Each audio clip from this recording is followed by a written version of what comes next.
I'm Krista. And I'm Jewel. And this is Dry Bones Awake. Today we are going to be talking about the hormone that runs the show, insulin.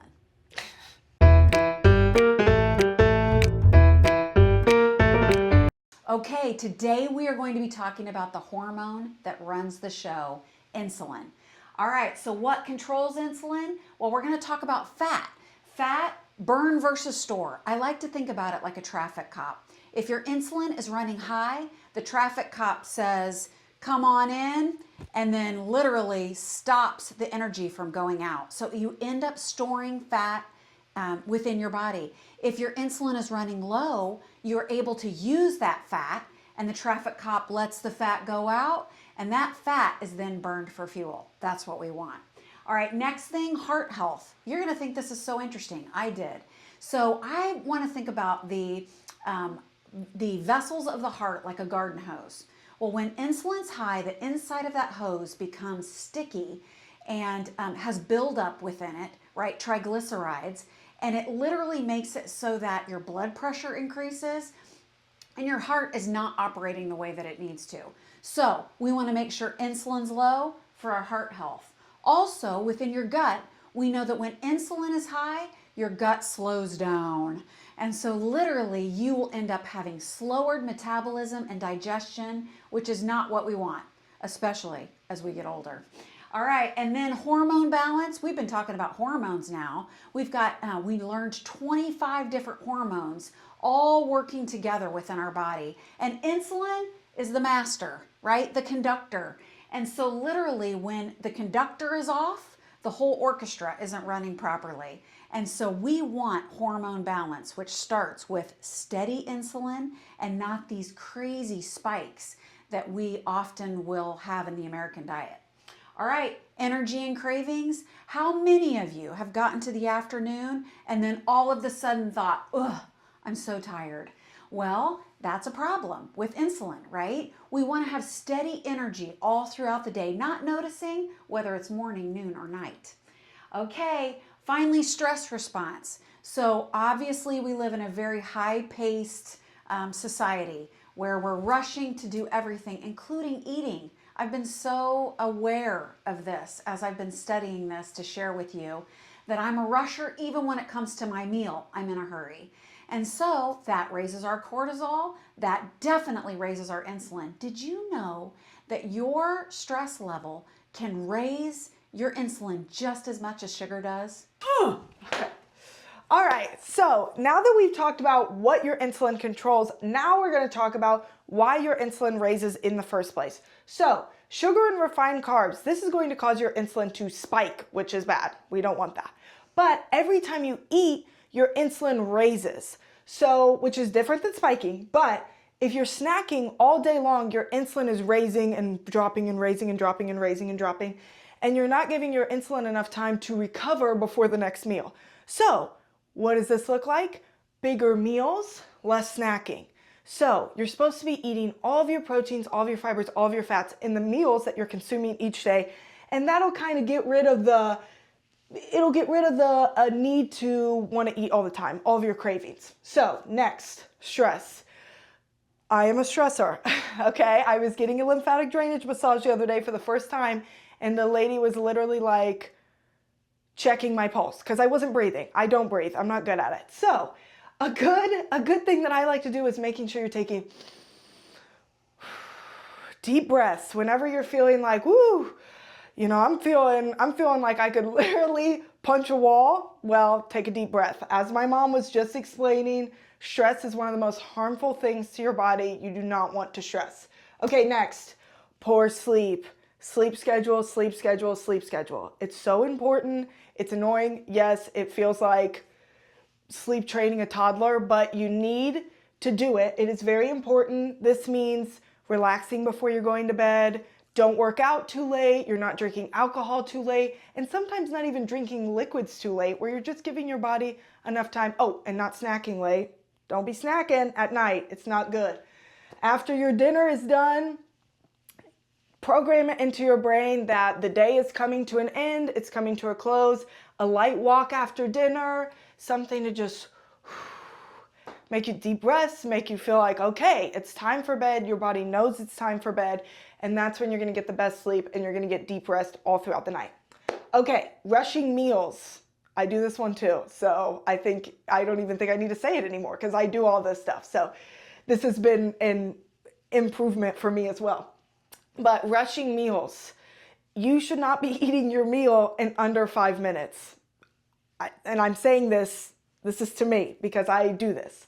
But you should be taking breaths in between your bites. Digestion begins in the mouth. So you want to be chewing up your food, because if you're literally swallowing chunks of like meat, it's going to have a hard time digesting in your stomach and you're going to get uncomfortable bloating. It's going to stick around longer. Your insulin's going to rise. We don't want it. And gut imbalance, which we've been talking about, your microbiome. The gut is another thing that's just like a powerhouse of the body, that if your gut's out of whack, everything's kind of out of whack. So we are going to actually talk about fermenting veggies in next week's video and how to do that and what it helps with. But that is a great way to help with gut balance. So a few things in lifestyle down here. If you make sure you're slowing down at meals, I'm going to challenge you this week to try to cut out snacking. Even if it's snacking on, whole foods, you really want to get in all of your nutrition, breakfast, lunch, dinner. And if you can cut out the in-betweens, that's great. Make sure you're getting movement. That can help lower insulin. Even if you're just taking a little brisk walk after each meal, that's great. And yeah, get good sleep. Okay, Jewel made me do that one. All right, so how do you know if your insulin's too high? Well, you would be carrying belly weight. Even if the rest of your body is not overweight and you have belly weight, this could be a sign. You might have an afternoon crash, we like to call it, where all of a sudden of an afternoon you're feeling like, oh, I need coffee, or I need a nap, or I need sugar. That would be a sign.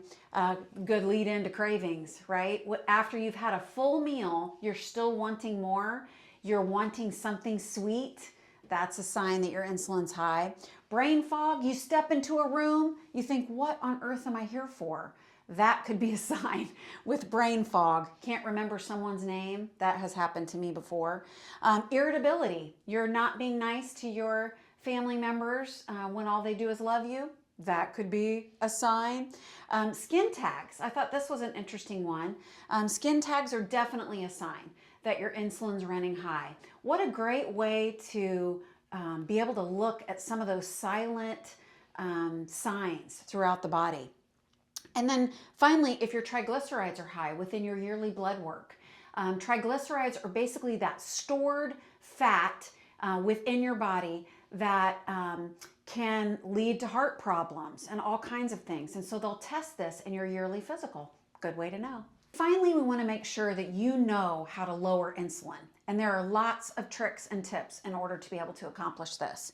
So first of all, we want to make sure to eat a high protein, healthy fat, high fiber diet. How do we do this? Eating clean meats, eating clean veggies. I like to say organic veggies, just making sure that you can get rid of toxins at any point. And then also that you are getting in healthy fats, your avocados, your clean meat fat, all kinds of fats that are going to help satiate you as well as provide fuel for your body.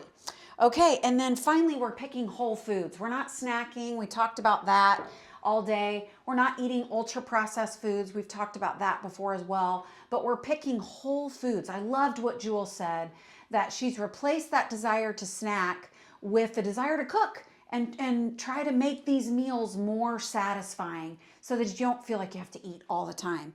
And then finally, the fermented veggies, working on that gut health, getting more microbiome introduced. Remember, we did the L-Reuteri video. If you haven't seen that one, check it out.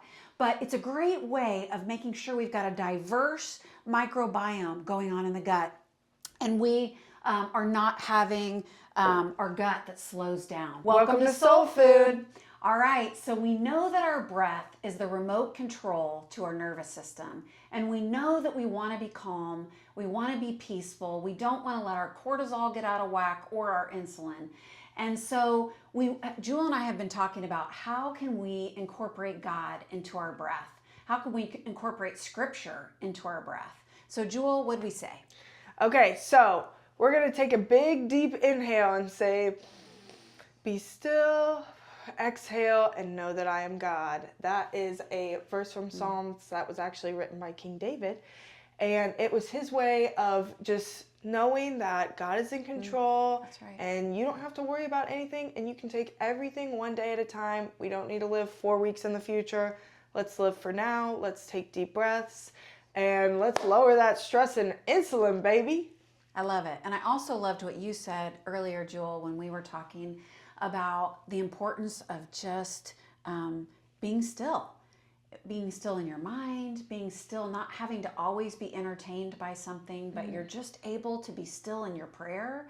Like sometimes I even feel like when I'm talking to God, I'm talking, and really I just want to know that He's God and be able to hear His voice too. Do you want your Just kidding. Thanks again for watching. We hope you were blessed. Make sure to check out our other videos, and we'll see you guys next time. Bye. Bye. Remember Give me your hands. When it's your turn, I'm gonna slink it to you. Remember. Oh, that was good. You did that good. Oh. Like, go. Yeah. That wasn't as good. Okay. Well. Oh. I got it.